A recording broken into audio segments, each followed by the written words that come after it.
5 राज्य, हजारों उम्मीदवार और करोड़ों मतदाता। तय हो जाएगा आज लोकतंत्र के इस सबसे बड़े उत्सव का आगाज कब और कैसे होने जा रहा है। बड़ी खबर यह कि चुनाव आयोग अब से कुछ ही देर में एक अहम प्रेस कॉन्फ्रेंस करने जा रहा है, जिसमें पश्चिम बंगाल, तमिलनाडु, केरल, असम और पुडुचेरी के विधानसभा चुनावों की तारीखों की घोषणा हो जाएगी। मुख्य चुनाव आयुक्त ज्ञानेश कुमार अपनी टीम के साथ इन सभी राज्यों का तूफानी दौरा पहले ही कर चुके हैं। सुरक्षा व्यवस्था से लेकर प्रशासनिक तैयारियों तक हर पहलू को बारीकी से परखा गया है। बंगाल की संवेदनशीलता हो या दक्षिण के राज्यों की चुनावी सरगर्मी, आयोग ने अपनी रणनीति तैयार कर ली। घड़ी की सुई में जैसे ही 4 बजेंगे, चुनाव की तारीखों के ऐलान के साथ इन 5 राज्यों में आचार संहिता लागू हो जाएगी। बड़ा सवाल यह कि क्या बिहार की तर्ज पर बंगाल में 2 से 3 चरणों में चुनाव होने जा रहा है? क्या यहां चुनाव लंबा खींचेगा? क्या असम और केरल में एक ही दिन में वोटिंग हो जाएगी? इन तमाम सवालों के जवाब अब से कुछ ही देर में मिलने जा रहे हैं।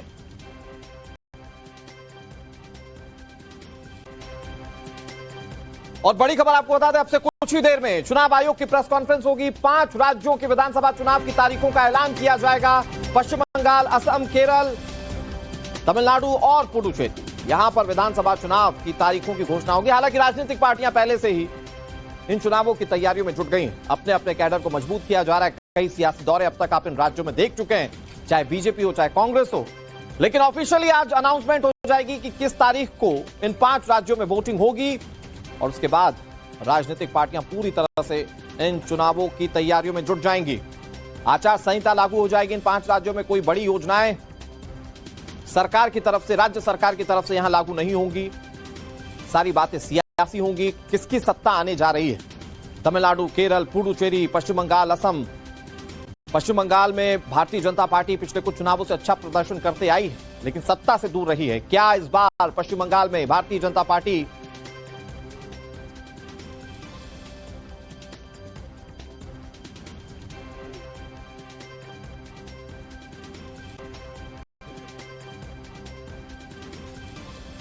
तो बड़ी खबर इस वक्त की, 5 राज्यों के चुनावों की तारीख का ऐलान होने जा रहा है। 4 बजे चुनाव की तारीखों का ऐलान होगा।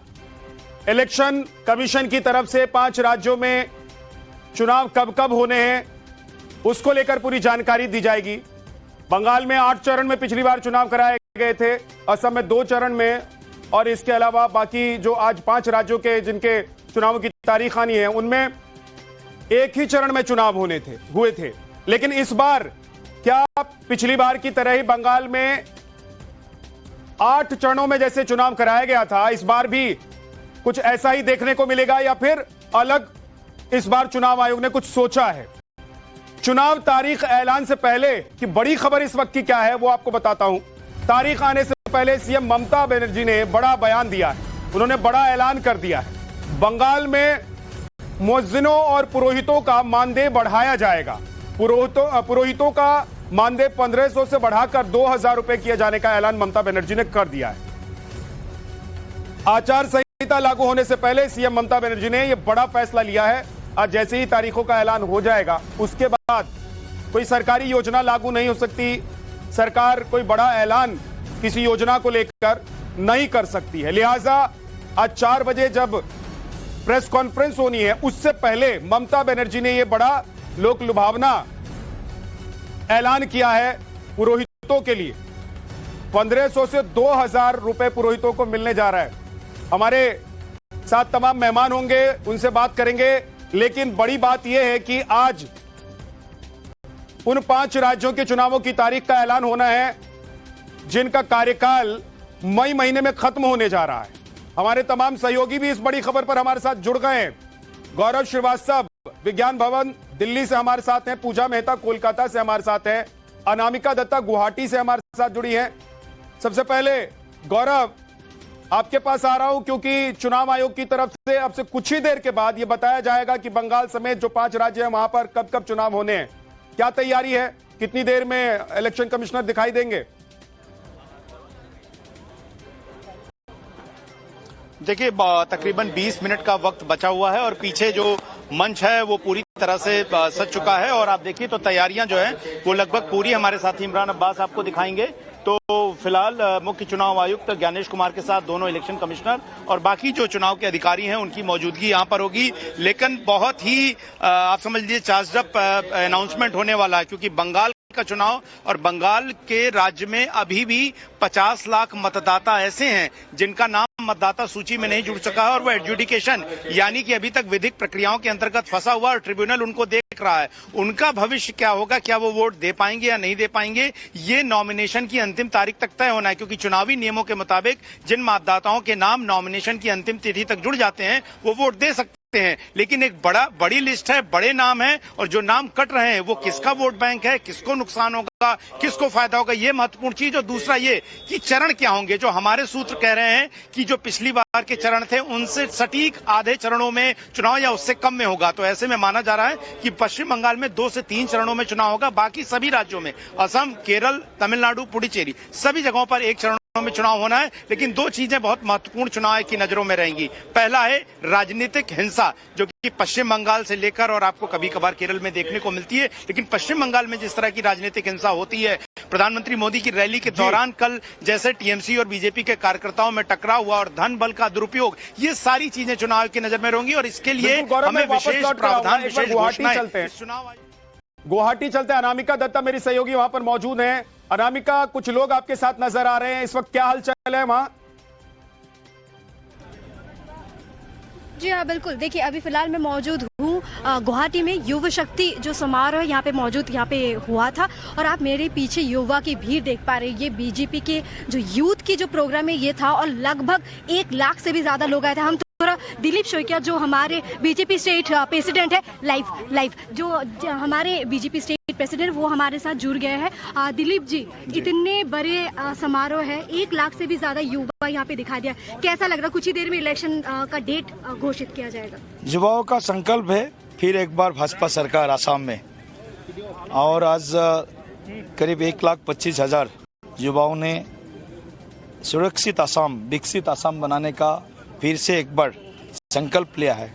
और आदरणीय प्रधानमंत्री नरेंद्र मोदी जी के आशीर्वाद है, माननीय मुख्यमंत्री डॉक्टर हिमंत बिस्वा शर्मा जी ने जो भी पिछले 5 सालों में या 10 सालों में अपना सरकार में आसाम के हर वर्ग के लिए काम किया है, हर क्षेत्र के लिए काम किया है, निश्चित रूप से इस काम का दाम जरूर आसाम वासी देंगे। और इस बार एक हिस्टोरिक मैंडेट हमको जरूर मिलेंगे, क्योंकि पिछले कुछ दिनों पहले जो हमने जन आशीर्वाद यात्रा किया है उसमें लोगों का जो हमने रेस्पॉन्स देखा है, जिस हिसाब से लोग रास्ते में उतर करके आए थे बीजेपी को आशीर्वाद देने के लिए, मुख्यमंत्री जी को आशीर्वाद देने के लिए, ये अद्भुत था। ये हिस्टोरिक एक यात्रा हमने ऑर्गेनाइज किया। और आज भी आसाम का इतिहास में, राजनीतिक इतिहास में विशेष करके ऐसे लाखों से भी ऊपर 1,25,000 युवाओं का उपस्थिति, ये कोई आम बात नहीं है। ये भी अपने आप एक हिस्टोरिक एक सभा है। ये केवल सभा नहीं है, चुनाव की तारीख के ऐलान से पहले बीजेपी ताल ठोक रही है असम में। कोलकाता चलते हैं। ममता बनर्जी ने तो बड़ा ऐलान कर दिया है पूजा, और इस ऐलान का असर आपको लग रहा है कि चुनाव में नजर आने वाला है? और ममता बनर्जी को पता था कि 4 बजे से पहले कर दो, नहीं तो फिर देर हो जाएगी।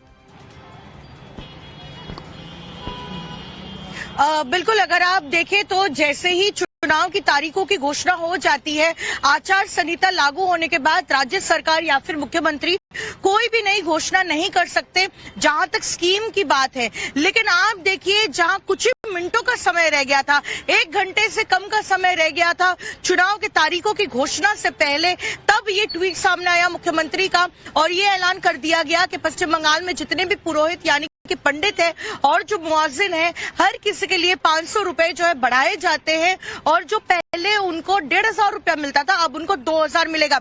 यानी कि तृणमूल सरकार की ओर से कोई भी कसर नहीं छोड़ी जा रही है ताकि वोटरों की जो इसका कितना असर होगा?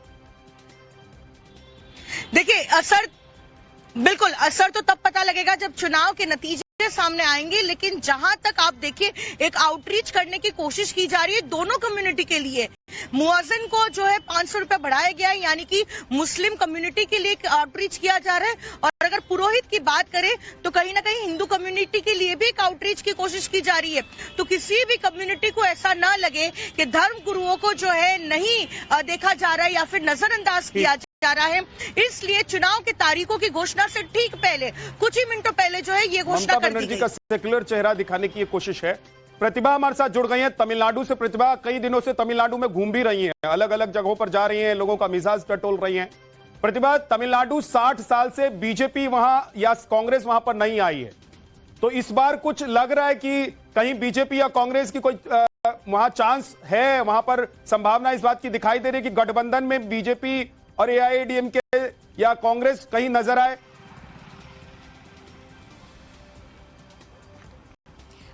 वैद्यनाथ जी, इस बार यहाँ तमिलनाडु में एक बहुत बड़ा जंग होने वाला है। इस बार भी हम देख रहे हैं कि डीएमके के लिए एक बहुत बड़ा टेस्ट होगा। More than anything this time around in the elections ये 2026 का सबसे बड़ा चैलेंज होगा इंडिया ब्लॉक के लिए भी, क्योंकि तमिलनाडु, केरला, वेस्ट बंगाल ऐसे स्टेट्स है जहां पे रीजनल पार्टीज बहुत ही स्ट्रांग है। अगर हम तमिलनाडु की बात करें तो यहाँ पे बहुत पॉलिटिकल टर्ब्यूलेंस था, कई चीफ मिनिस्टर्स के चेंज भी हुए थे और 2021 में डीएमके का बहुत बड़ा विक्ट्री हुआ था। यहाँ पे यहाँ की जो 234 सीट असेंबली है उसमें से ओवर 133 सीट्स में डीएमके ने खुद जीता था। अलायंस के साथ 159 सीट्स थी उनकी, तो बहुत ही बड़ा विक्ट्री था उनका 2021 में। इस बार क्या कोई चेंज होने वाला है? क्या तमिलनाडु के लोग चाहेंगे कि ये जो पॉलिटिकल स्टेबिलिटी है वो रहे? वो एक बहुत बड़ा सवाल होगा। उससे भी बड़ा सवाल ये भी आएगा कि बीजेपी के साथ क्या होने वाला है। इस बार वो एआईएडीएम के साथ हैं इलेक्शन में। इन 2021 एआईएडीएम के एक डिस्टेंट सेकंड थी, उनको सिर्फ 66 सीट्स आए थे। इस बार बीजेपी के साथ क्या एक इम्पैक्ट होगा या नहीं? क्योंकि हमने देखा है 2024 के लोकसभा इलेक्शंस में भी बीजेपी का वोट शेयर तो बढ़ा है, लेकिन सीट की बात करेंगे तो उनको सीट यहाँ पे नहीं मिला है। एक और थर्ड फैक्टर जो बहुत इंपॉर्टेंट होने वाला है वो है विजय फैक्टर। तमिलनाडु एक ऐसा स्टेट है जहाँ पे बहुत सारे फिल्म स्टार्स ने बहुत बड़ा पॉलिटिकल नाम बनाया है, चाहे वो जयललिता हो, करुणानिधि हो, एमजीआर हो। तो यहाँ पे एक ऐसा पॉलिटिकल स्टैंडिंग रह चुका है जहाँ फिल्म स्टार्स ने अपने सपोर्ट 5 बार मुख्यमंत्री बनने का रिकॉर्ड है, महिला मुख्यमंत्री बनने का रिकॉर्ड है जयललिता के नाम। बहुत बहुत शुक्रिया। वापस